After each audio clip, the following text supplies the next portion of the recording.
All right, so I've pounded this out, so it's fairly flat, as you can see.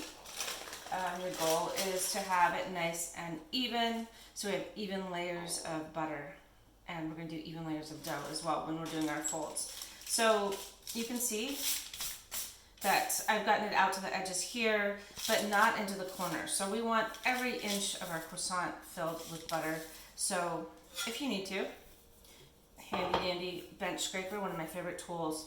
What you can do, if the butter squishes out and you don't want it to squish out there, you need it to be somewhere else, you can pinch some butter off, cut some butter off, and add it where you need it to be, okay? So let's talk about butter while I'm working on this just a little bit. What kind of butter? I would definitely use unsalted butter. If you only have salted butter in, because this is of course quarantine baking, you can just reduce the amount of salt in your overall recipe, play with it a little bit. This recipe has a fair amount of salt in it. Again, I use that fine granulation of the Himalayan salts. If you have kosher salts, that's fine too. Some kosher salts are saltier than other kosher salts, so you might want to just play with that a little bit or look it up to see what a good ratio is for you for butter, or for the salt. If you can get it, if you have a choice, I would highly recommend using a European style butter versus a American style butter. I don't have any European style butter today, so I'm using an organic unsalted butter, which is fine. But the European style butters have a higher fat content and a lower water content than the American style butters, so you're going to get a richer croissant with better flavor, better butter flavor. But butter is butter, and it's all delicious, so whatever you have is fine.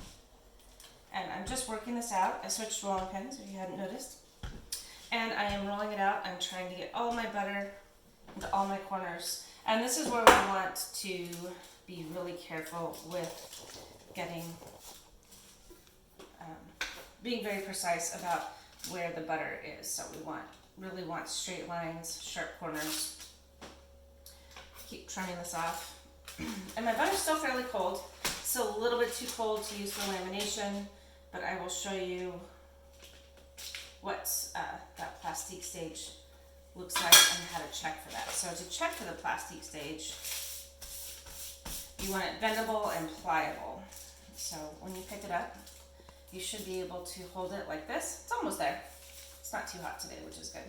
And it should kind of curve over, not crack. If the butter's too cold, it'll crack. If it's too soft, it will just kind of flop right over like that and not hold its shape. So we're going for bendable, pliable, still cool to the touch. So croissants are not something you should try when it's 100 degrees outside, or if you've been baking all day in your kitchen. You really do need to keep the butter cool.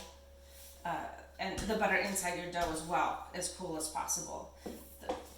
We want to create layers of butter in dough and not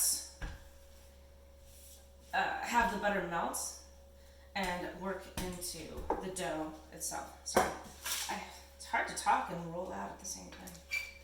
All right, so it's okay if this tears. I just don't want to work any butter or any of the parchment into my butter. So when you're pounding the butter out, if your parchment tears, replace it with another sheet of parchment. Okay, so square as I can possibly get it. And then it is going to go into the fridge to rest until we roll out our dough. So our dough needs, again, about an hour to rest.